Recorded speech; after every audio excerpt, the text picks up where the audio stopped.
Imagine being the punchline of every joke at your own family dinner. My wife's sister just brought home her new trophy boyfriend, a man who thinks a designer suit and a loud voice make him a king. They spent the entire evening mocking my boring IT job and my $20 watch, laughing while I sat there in silence. But there's one thing they didn't know. The massive investment firm he's so proud to join?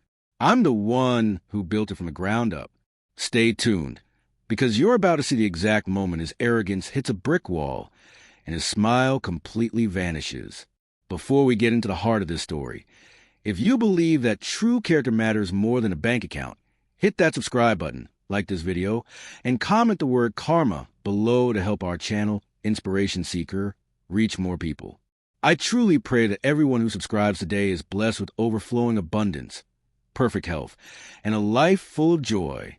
Let's claim those blessings together in the comments, and let us know where you're watching from so we can say hello. Now, let's get into the story. In the glittering skyline of Chicago, I live a life of carefully constructed shadows. To the world, and especially to my wife Sarah's family, I am just Ethan, a quiet, socially awkward IT consultant who spends too much time staring at spreadsheets. I drive a 10-year-old sedan and wear hoodies I bought on sale at Target. They see a man with no drive, a man who's settled for a mediocre life, while they chase the gilded American dream. Ethan, are you seriously wearing those shoes to dinner? Sarah asked, her voice dripping with disappointment as she stood by our apartment door. She was adjusted her pearls, looking like she belonged in a luxury magazine while I was just finishing tying my laces. They're comfortable. Sarah, it's just dinner with your sister. I replied calmly. It's not just dinner, she snapped, checking her reflection one last time. Chloe is bringing Brad. He's a high flyer, Ethan. He's successful, ambitious. Everything you seem to have forgotten how to be. Please, just for one night, try not to make the family look bad. I didn't argue. I just nodded and followed her out.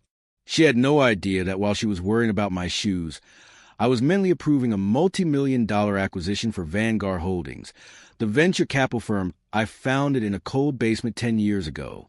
I'm a billionaire, but I kept it a secret because I wanted to know if I could be loved for who I am, not for the digits in my bank account. As we drove toward the steakhouse, I looked out at the Chicago skyline. I owned 3 of the buildings we passed, but in this car, I was just a disappointment to the woman sitting next to me. I had spent years building a legacy of silence, but tonight I could feel that silence starting to crack. Sarah's family had turned belittling me into a sport, and tonight they were bringing a professional athlete to the game. I didn't know it yet, but this dinner was about to change everything. The tension started days before the actual dinner. Sarah hadn't stopped talking about Chloe's new boyfriend, Brad, since the moment they matched on some exclusive dating app. In Sarah's family, status isn't just a preference, it's a religion. And according to Chloe, Brad was their new high priest. He's a self-made millionaire, Ethan, Sarah said, her eyes glued to her phone as she scrolled through Chloe's social media feed. We were sitting in our living room, the glow of the TV casting shadows across the modest furniture I had insisted on keeping. Look at this. He just spent the weekend in the Hamptons. He's a strategic visionary. Chloe says he's looking to invest in new tech startups. I took a sip of my coffee, hiding a smile behind the mug. Strategic visionary was usually code for a trust fund kid with a loud mouth. But I kept that thought to myself. That's great for Chloe, Sarah. I'm happy she found someone she's excited about. Excited? Ethan, she's ecstatic. But more importantly, she's inviting us to a formal dinner at the Cut, she said, finally looking up at me. Her expression hardened. It's one of the most expensive steakhouses in the city. Reservations are impossible to get, but Brad knows a guy. We're going this Friday. I leaned back, feeling the weight of the inevitable lecture coming. Friday works for me. Listen to me, Sarah said, standing up and walking over to me. She placed her hands on her hips, her voice dropping into that sharp, authoritative tone she used whenever she felt I was beneath the occasion. This isn't one of your little IT meetups where you can show up in a wrinkled polo and talk about Linux kernels. Brad is a man of substance. He's going to be talking about markets, acquisitions, and high-level networking. Please, do me a favor. Don't try to join the conversation. Just nod, eat your steak, and stay in the background. I don't want him thinking my husband is, well, a nobody. The word nobody hung in the air, cold and sharp. I looked at my wife, the woman I had supported through law school, the woman I had secretly bought this entire apartment building for just so our rent would stay low, and I realized how little she actually knew me. I'll be on my best behavior, Sarah, I said quietly.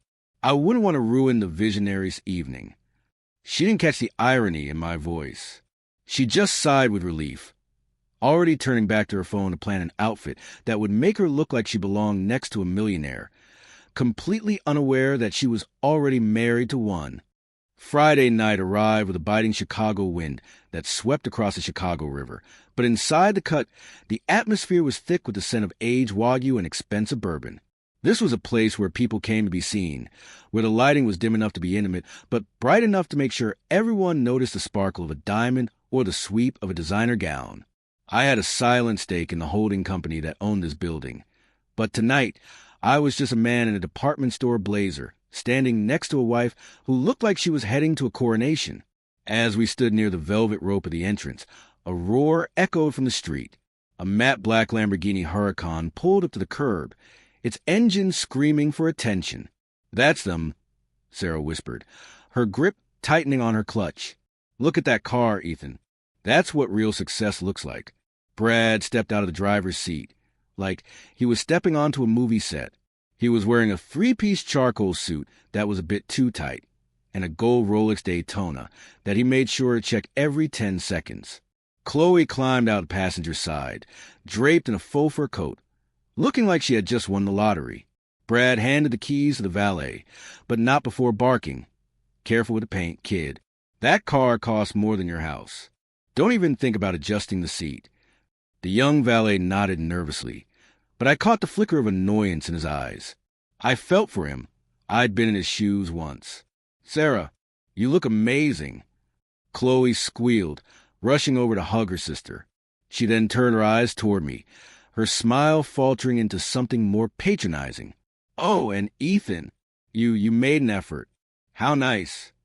"Good to see you too, Chloe," I said, keeping my voice level. Brad walked over, not offering a hand to shake, but instead clapping me on the shoulder with a force that was meant to be dominant. "So you're the IT guy? Ethan, right? I heard you're the wizard of the help desk." He laughed, a loud, booming sound that drew heads from the nearby tables. Chloe joined in, and even Sarah gave a small, embarrassed chuckle. "I preferred insultant," I said quietly. "Sure you do, buddy," Brad smirked, adjusting his cuffs. "Whatever helps you sleep at night. Now let's get inside.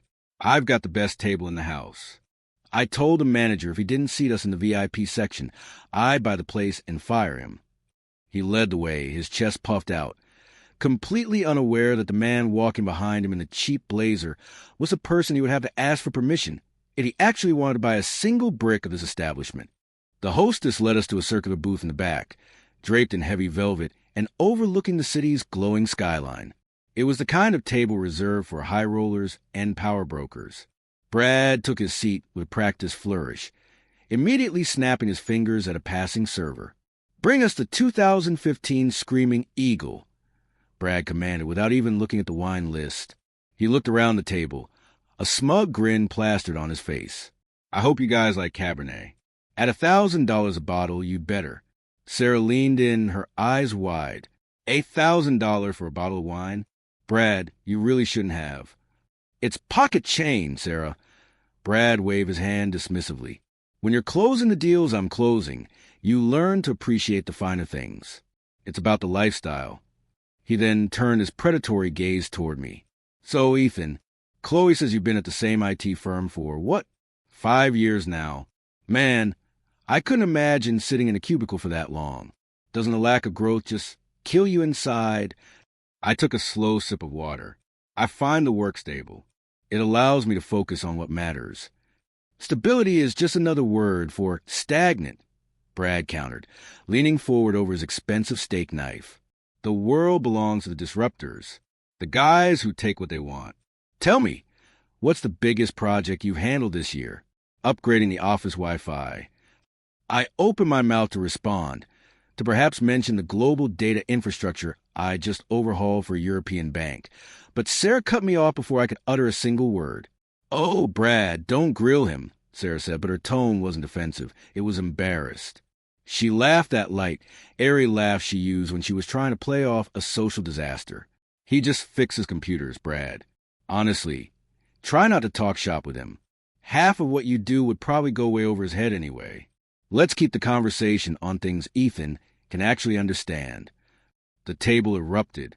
Chloe let out a sharp, hyena-like cackle, and even the waiter, who was pouring the wine, seemed to pull back his shoulders as if trying to distance himself from the IT guy. "Good point, Sarah." Brad chuckled, swirling his wine. "I keep forgetting. Not everyone is built for the pressure of the C-suite. Some people are just born to be the help. Cheers to that, Ethan. Thanks for keeping the internet running for the rest of us." I raised my glass of water in a silent toast, watching the way the candlelight reflected in Brad's Rolex. He was trying so hard to play the part of a titan, completely unaware that he was sitting across from a man who owned the very foundation he was trying to build his house on. The first strike had landed, and it was deep, but I wasn't hurt. I was just taking notes. As the appetizers were cleared, Chloe couldn't contain her excitement any longer. She reached down beside her chair and lifted a pristine, cream-colored shopping bag onto the table. With the theatricality of a stage performer, she pulled out a sleek, quilted Chanel handbag. The gold hardware caught the overhead light, shimmering with a decadent glow. "Oh my God, Chloe!" Sarah gasped, her eyes widening as she reached out to touch the leather. "Is that the new seasonal edition? I've seen this in Vogue. It's impossible to find." $5,000, Sarah," Chloe beamed, casting a smug look in my direction. "Brad surprised me with it this morning. He said a woman of my status shouldn't be carrying anything less. It's not just a bag, it's an investment." Brad leaned back, crossing his arms with a self-satisfied smirk. "I told her, if you want to be treated like a queen, you have to look like one. Appearance is everything in my world. If you look cheap, people treat you cheap." He paused, his eyes drifting down to my wrist. I was wearing my favorite watch, a simple digital Casio. It was rugged, reliable, and cost me exactly $20 at a drugstore 3 years ago. It told the time perfectly, which was all I ever needed from a timepiece. "Speaking of looking cheap," Brad said, pointing a finger at my wrist. "Ethan, is that a Casio? Are you serious? I haven't seen one of those since middle school. What does that thing even do? Calculate the tip for us." The table erupted in another round of laughter. Chloe nearly choked on her wine. Even Sarah looked down at the table, her face flushing with a deep, crimson shade of embarrassment. "It keeps perfect time, Brad," I said softly. "So does a microwave, but you don't wear one on your arm," Brad retorted, his voice booming. He held his wrist up next to mine, the heavy gold of his Rolex Daytona clashing against my black plastic strap. "Look at the difference. This is a statement of power. That's a statement that you've given up. Tell you what, Ethan, maybe if you work hard for the next 10 years and save every penny, you can finally buy Sarah a nice dinner here without using a coupon. And maybe, just maybe, you can upgrade to a watch that doesn't scream entry-level intern." "He's right, Ethan," Chloe added, clutching her new bag. "It's about self-respect. You can't expect the world to take you seriously if you don't even take yourself seriously." I looked at the plastic watch on my wrist. I liked it because it was honest. Brad's Rolex was flashy, but I knew for a fact that the particular model he was wearing had a 3-year waiting list at every authorized dealer in Chicago. Seeing as he was new to money, there was a 90% chance he'd bought it from a gray market dealer at a 200% markup just to feel important. He was spending money he hadn't even earned yet to impress people he didn't even like. I just took another bite of my bread, the taste of irony far richer than the butter. After the laughter died down, Brad didn't stop. He leaned in, the scent of expensive cologne and overconfidence radiating off him in waves. He rested his elbows on the table, swirling his wine like a philosopher about to deliver a sermon. I could see Sarah looking at him, her eyes wide with a mix of awe and longing, The kind of look she used to give me when we first started dating, back when she still believed I had potential. "Listen, Ethan, I'm going to do you a favor," Brad said, his voice dropping into a tone of forced sincerity.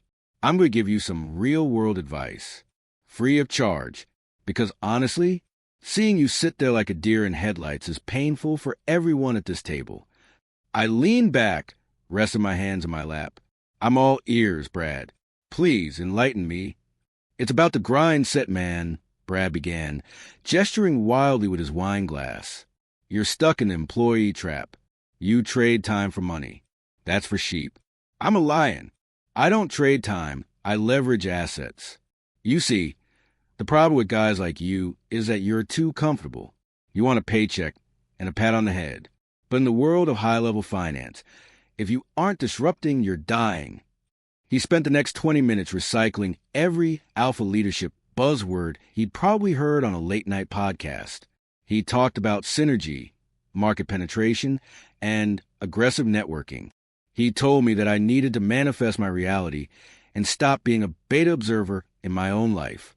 It was a shallow, hollow performance, a collection of catchphrases dressed up in a designer suit. "You need to wake up at 4 a.m., Ethan," Brad continued, pointing a finger at my chest. "You need to cold call, you need to grind, and you need to stop hanging out with people who don't have a higher net worth than you. You are the average of the 5 people you spend the most time with. And right now, you're dragging Sarah's average way down." I looked over at Sarah. She wasn't offending me. She was nodding along to Brad's words, her face tight with a visible, burning shame. She looked at me with a pained expression, as if my very presence was a stain on the life she wanted. "He's right, Ethan," Sarah whispered, her voice trembling slightly. "You should take notes. Brad is going places. He has a vision. You just have a desk." I just nodded, keeping my face a mask of polite interest.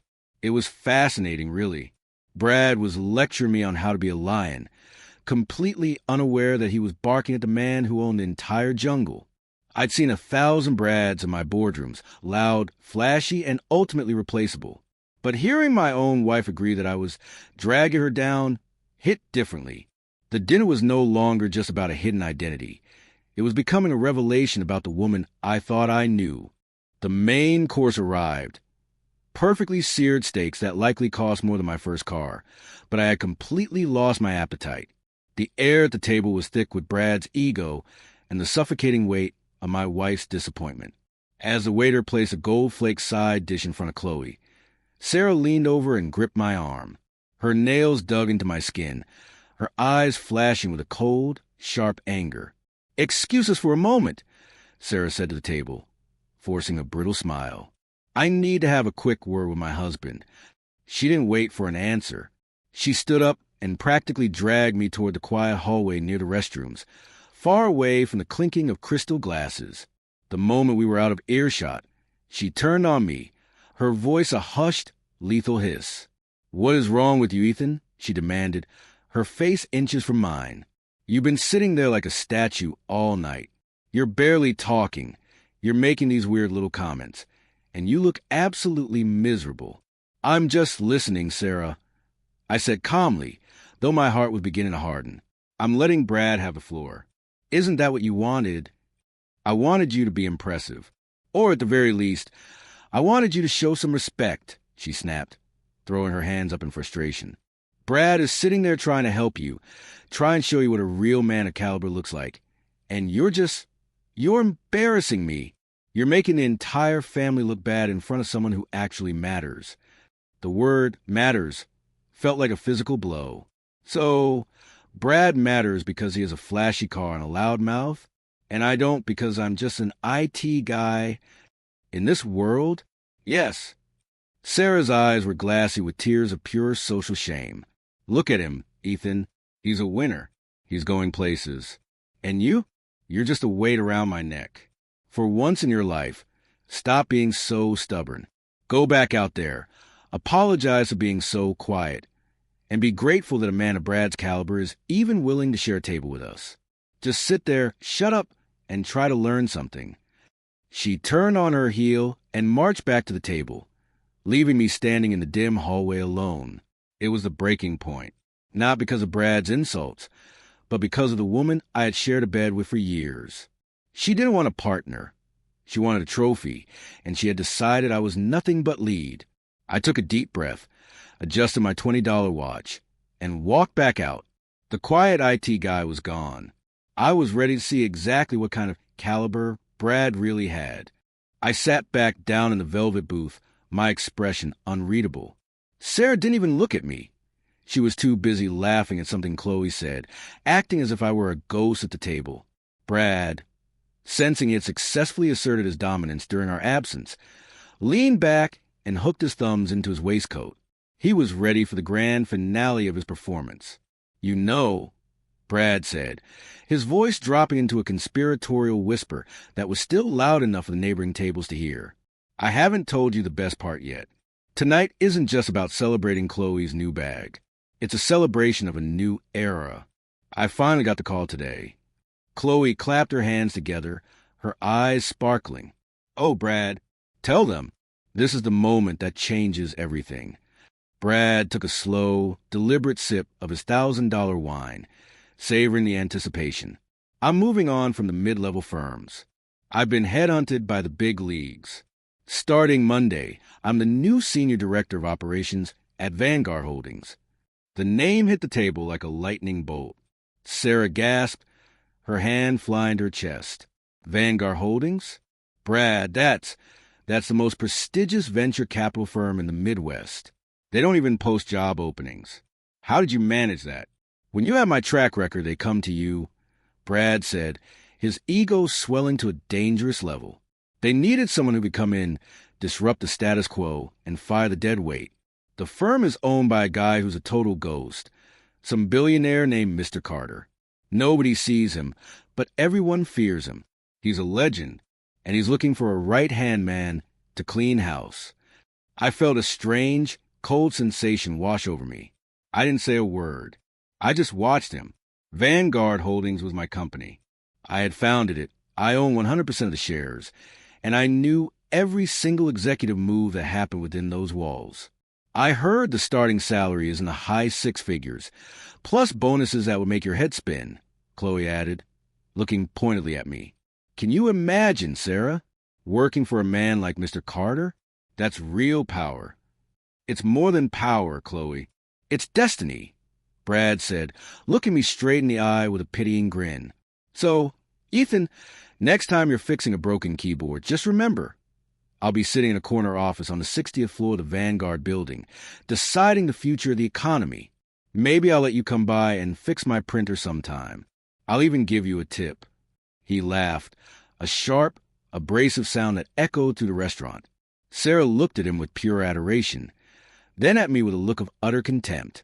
She had no idea that the ghost Brad was so afraid of was sitting 3 feet away, and I was currently deciding exactly how to clean house. The moment the words Vanguard Holdings left Brad's mouth, the air in the room seemed to thin. For a split second, I actually froze. It wasn't out of fear or intimidation. It was the pure, electric shock of a coincidence so perfect it felt like fate. I've spent a decade building Vanguard into a fortress. I know every floor, every division, and every major hire. 3 weeks ago, I had personally overseen the final round of candidates for the operations department through a series of anonymous digital interviews and HR dossiers. I didn't meet the finalists in person. That's what my board is for, but I read their files. Every single one of them. Suddenly, a memory clicked into place like a key in a lock. Bradley Thompson. I remember the name now. He hadn't been headhunted by the big leagues. He had applied 3 times and been rejected twice. He finally got through because his uncle was a minority shareholder in one of the firms we recently acquired. But even then, my head of HR, Marcus, had sent me a flag memo 2 days ago. "Sir, the memo had read, regarding the Thompson hire, he has the credentials, but our internal background check shows significant character concerns, reports of workplace harassment, and inflated performance metrics at his last job. Should we proceed?" I hadn't replied yet. The contract was sitting in my digital, pending folder, waiting for my final encryption key to make it official. "You okay there, Ethan?" Brad asked, snapping his fingers in front of my face. "You look like you just saw a ghost. Or did the price of steak finally give you a heart attack?" Sarah leaned over, her voice a sharp whisper. "Ethan, don't be weird. Brad is talking to you." "Vanguard Holdings." I repeated slowly, letting the name roll off my tongue. I looked Brad directly in the eye, searching for the man in the HR file. "That's a massive move, Brad. Truly. But I've heard Mr. Carter is extremely particular about who he brings into his inner circle. He doesn't just hire disruptors. He hires people with integrity." Brad let out a dismissive snort, waving his hand as if swatting away a fly. "Integrity is what losers talk about when they can't close a deal. Carter wants results. He wants a shark. And trust me, I'm the biggest shark in the tank. I've already got my first 90 days mapped out. I'm going to walk into that office on Monday, find everyone who looks like you, slow, uninspired, and expendable, and I'm going to show them the door." He leaned closer, his voice dripping with venom. "I'm the new hand of God at that company, Ethan. And God doesn't have time for IT consultants who wear $20 watches." I felt a cold, calm smile tugging at the corners of my mouth. I wasn't the ghost anymore. I was the hunter. And Brad had just walked right into the center of my sights. I leaned forward, resting my chin on my hand, appearing genuinely curious. This was the moment where I'd see exactly how deep Brad's delusion ran. In the world of high finance, information is the only currency that matters, and I wanted to see if Brad was actually carrying any, or if he was just blowing smoke. "Vanguard Holdings," I said, my voice soft but steady. "That's an impressive climb, Brad. Truly, but I've read about that firm. They say the culture there is intense, extremely private. Tell me, in all your interviews and headhunting sessions, did you ever actually get a meeting with the man himself? Did you meet Mr. Carter?" Brad let out a sharp, condescending laugh, nearly spilling his wine. "Meet him? Ethan, you really don't get how the world works, do you? Mr. Carter isn't a man you just meet for coffee. He's a ghost. He's a god in this industry. He operates from the shadows, making moves that shift the entire market before you've even had your morning bagel. He doesn't waste his time with the rank and file." "So, you haven't spoken to him?" I pressed, a small smile playing on my lips. "I've spoken to his inner circle," Brad said, puffing out his chest. "His top lieutenants. They told me exactly what he's looking for. He wants someone with the killer instinct. He wants a man who isn't afraid to make the hard calls. Honestly, the way they described him, he and I are cut from the same cloth. We're both visionaries. We both understand that the weak are meant to be stepped on so the strong can reach higher." Sarah sighed, looking at me with a mixture of pity and irritation. "Ethan, stop asking such amateur questions. You're making it obvious that you've never been inside a real boardroom. Brad is practically a partner at this point. He doesn't need to meet the owner to know he's already earned his respect." "I was just wondering," I said, taking a slow bite of my steak, "because I heard a rumor that Mr. Carter has a very specific rule. He doesn't just hire based on a resume. He looks for character. He looks for how a man treats people who can do absolutely nothing for him. Like, say, a waiter or a brother-in-law." The table went silent for a heartbeat. Brad's eyes narrowed, the smugness replaced by a flicker of genuine heat. "Are you trying to give me a lesson in ethics, Ethan? You? A guy who's hit the ceiling of his career at 30? Let me tell you something. On Monday morning, I'm going to be sitting in a glass office that costs more than your house. I'll be the one signing the checks, and you'll still be the guy people call when their laptop freezes. That's the only character that matters in the real world, the one who holds a power." I nodded slowly, leaning back into the shadows of the booth. "The power. Right. I'll keep that in mind, Brad. I'm sure Monday morning is going to be a very illuminating day for you." Brad wasn't finished. Now that he'd established himself as the hand of God of my own company, he decided to turn his victory into a full-blown public execution of my dignity. He leaned over the table, his gold Rolex clashing against the white tablecloth, and looked at me with a grin that was more of a sneer. "You know, Ethan, I'm a big believer in giving back. Brad said, his voice dripping with mock charity. And since you're family, well, almost family, I've been thinking, why should you stay stuck in that dead-end IT firm? Vanguard is going to need some low-level tech support. Someone to, crawl under the desks, cable manage the servers, and maybe clean the crumbs out of my keyboard once a week. Chloe let out a sharp, jagged laugh. Oh my God, Brad, you're so generous. Can you imagine Ethan in the Vanguard building? He'd probably get lost trying to find the freight elevator. I'm serious. Brad continued, ignoring my silence. Ethan, I could probably get you an entry-level maintenance role. It wouldn't pay much more than what you're making now. But think of the prestige. You'd be able to tell people you work in the same building as me. You'd get to see how real business is done from the hallway while I'm in the boardroom. I looked at Sarah, hoping to see a glimmer of the woman I married, a flash of enough is enough. Instead, she was smiling, a thin, desperate smile. Actually, Brad, that's not a bad idea, Sarah said, her voice shaking slightly but her eyes cold. Maybe if Ethan were around people like you every day, some of that ambition would finally rub off on him. He's too comfortable being invisible. Maybe a job like that will remind him what it's like to actually have a goal. I felt the last thread of my patience snap. It wasn't anger, it was clarity. I looked at the three of them, Brad, the arrogant pretender, Chloe, the enabler, and Sarah, my wife, who had just traded my soul for a seat at the cool kids' table.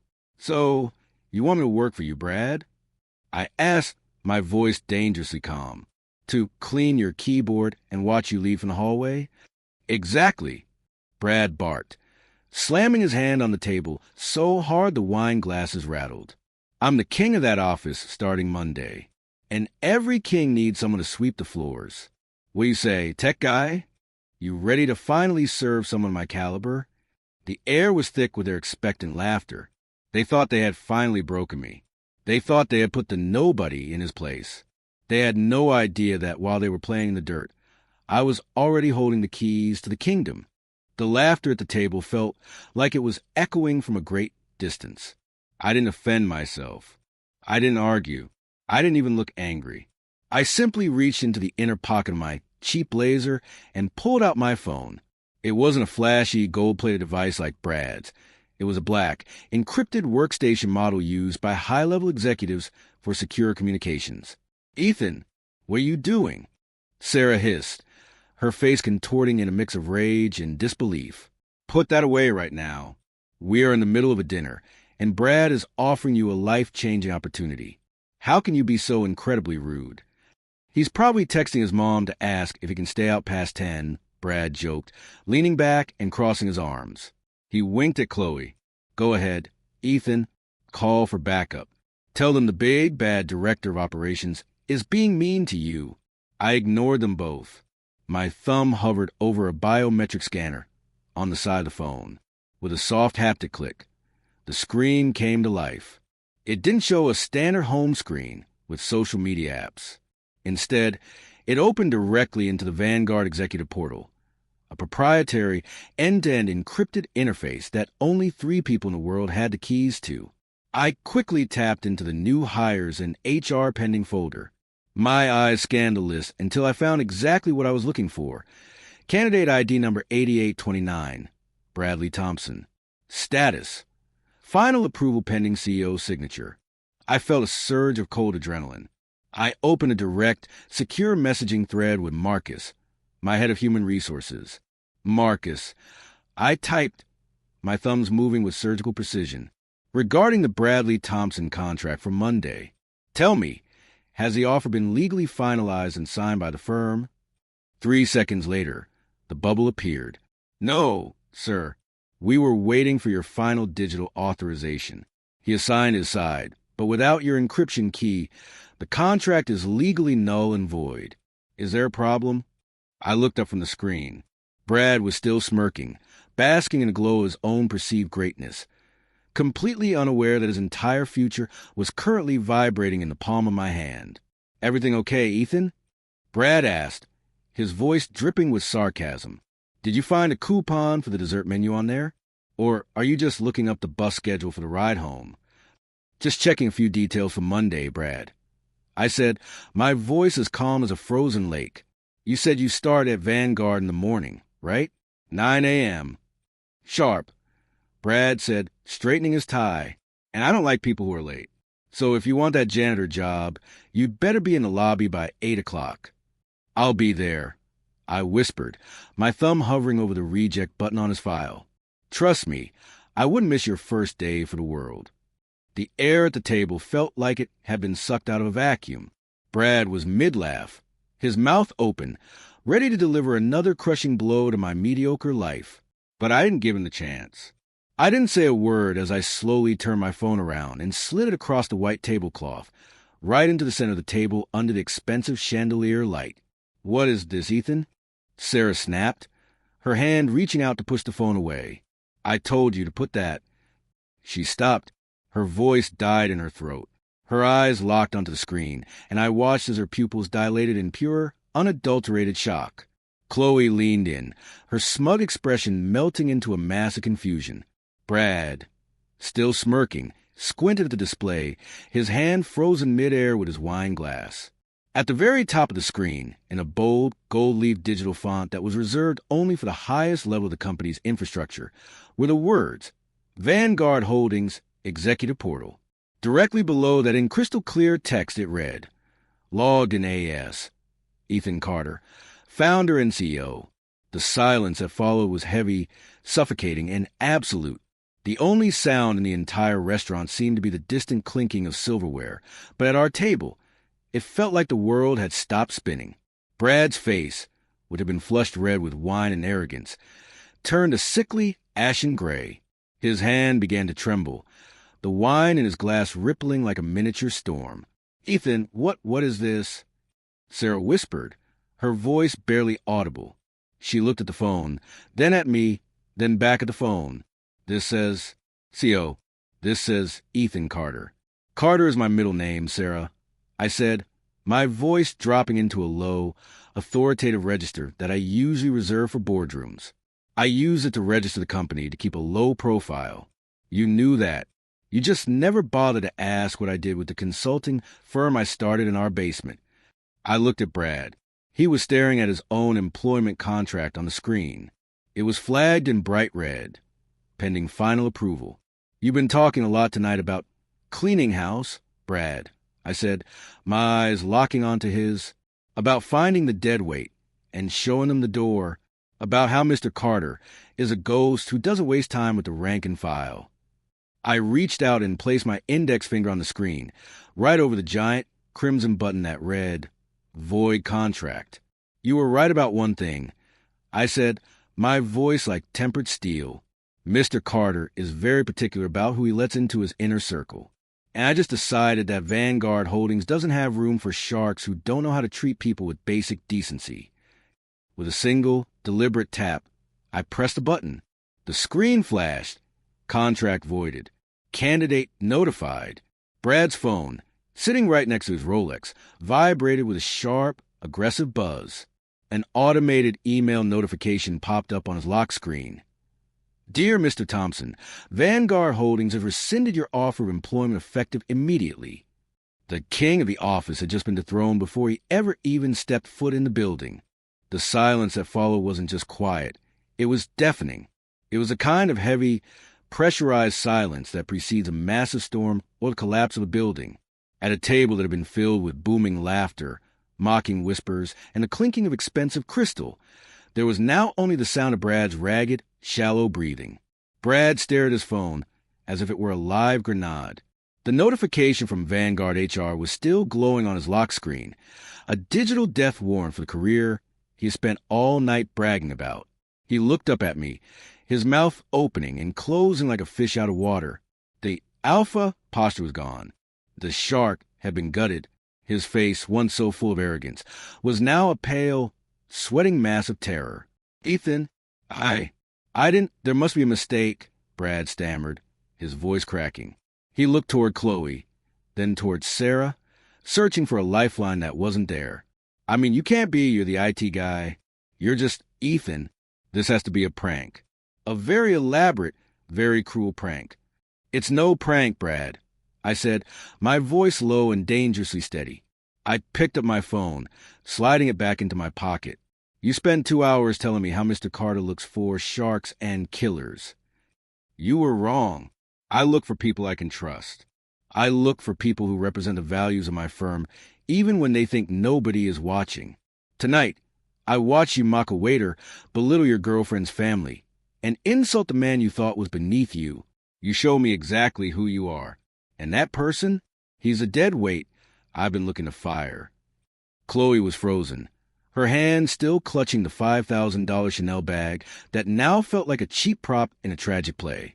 She looked at Brad with a mix of horror and sudden realization. She hadn't hitched her wagon to a star. She had tied herself to a sinking ship. But it was Sarah whose reaction cut the deepest. She reached across the table, her hand trembling as she tried to touch my arm. Ethan, honey, I had no idea. Why didn't you tell me? We're a team. I was just trying to motivate you. I didn't mean those things I said in the hallway. I was just stressed about the family dynamic. I looked at her hand, then up at her eyes. For the first time in years, I didn't see my wife. I saw a stranger who only valued me when I held a scepter. The love that held us together for years didn't break. It simply evaporated. The family dynamic is fine, Sarah, I said, standing up and buttoning my blazer. But the marriage? That's another story. I stood up slowly, the silence of the table following me like a shadow. I reached into my wallet and pulled out a crisp $100 bill, laying it flat on the table next to my half-eaten steak. That should cover my share of the water and the bread. I said, my voice devoid of anger. The wine and the Wagyu are on you, Brad. I hope you still have some room on your credit cards, because that's the last time you'll be eating on Vanguard's reputation. Ethan, wait. Sarah scrambled to her feet, her chair screeching against the hardwood floor. She grabbed my sleeve, her eyes wide with a desperate, frantic energy. You can't just walk out. We need to talk about this. I'm your wife. I was trying to push you to be your best self. Everything I said was for us. I looked down at her hand on my arm. It felt heavy, not with love, but with the weight of years spent trying to prove myself to someone who only cared about the price tag on my soul. You weren't pushing me to be my best self, Sarah, I said quietly. You were pushing me to be someone else entirely. You were embarrassed by the man who supported you, but you were ready to worship a man who didn't even have a job 10 minutes ago. You didn't want a husband. You wanted a lifestyle. And tonight, I realized I'm done paying for it. I walked out of the restaurant, the cool Chicago air hitting my face like a reset button. I walked past a line of flashy sports cars and found my modest 10-year-old sedan parked at the far end of the lot. As I sat in the driver's seat, my phone buzzed. It was a message from Marcus, my head of HR. Sir, one more thing. While auditing the internal referrals for Bradley Thompson, we found a series of private emails. It seems he was promised a recommendation by someone close to you in exchange for a percentage of his signing bonus once he was hired. The name on the emails was Sarah's. I stared at the screen. The twist hit me harder than any insult Brad had hurled. She hadn't just been pushing me. She had been plotting to move on, using Brad's new position to secure her own exit strategy. She wasn't just a victim of her own vanity. She was the architect of the betrayal. I started the engine. The old car purred, reliable and honest, just like the life I wanted to keep. I blocked Sarah's number, then Chloe's, then Brad's. As I drove onto the Kennedy Expressway, the city lights reflecting off my $20 watch, I didn't feel like a billionaire. I felt like a man who had finally found something much more valuable than money. I felt free. 1 month later, I sat in my corner office on the 60th floor of the Vanguard building. The same office Brad had fantasized about. I wasn't wearing a 3-piece charcoal suit or a gold Rolex. I was wearing my usual hoodie and my $20 Casio. Power doesn't need to scream to be heard. It only needs to exist. The divorce papers were finalized yesterday. Sarah tried to fight for a fair share of Vanguard holdings, claiming she was the inspiration behind my success.